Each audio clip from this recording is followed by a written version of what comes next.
kanan dubbadhu dubbii gaarii ganamaaf galgala jaalladhe waa'ee kee yommuu ta'ee yaadu jalin jedhu eenyuun eeteeffadhe tolli keenni nagee gaafasii natti caale ammanoolee buluu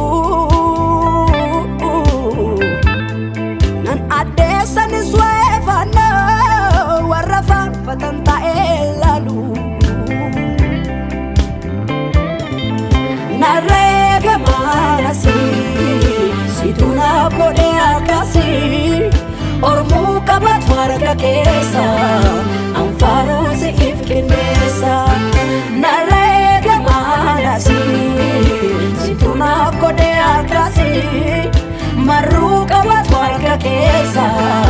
anweedduu siif kenneessa.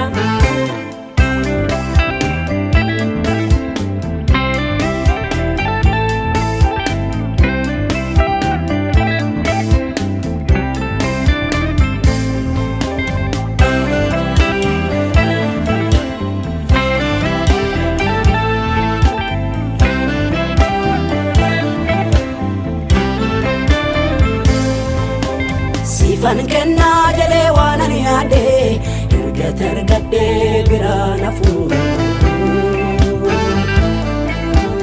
amman danda'uun waasii gumaacha asirraa immoo dhaloonni itti waan aduu gajjallaatiif namoonni gatii guddaa baasuu dadhabanii makorra dhufadhee yeroo gaarii dargattiin baduu kee gatiini tola naaf si gidduu jiru sana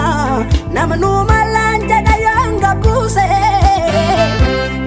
waan narraa eegamu hunda siif ta'ee gaarii dhalfina kee yoo mul'ise tola naaf si gidduu jiru sana hunda na tuffata yanga buuse wanarraa eegamu hunda si ta'ee gaarii dhalfina kee yoo mul'ise narraa qabda galataa kee maaf yarata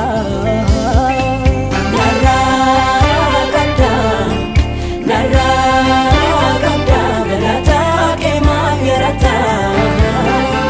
narraa qabda galataa kee maaf yarata narraa qabda galataa kee maaf yarata.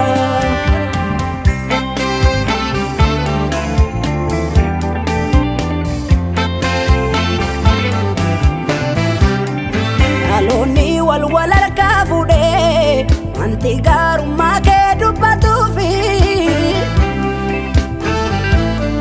jaalala gochaan agarsiiftee bakka buutee duutee cubbamaafi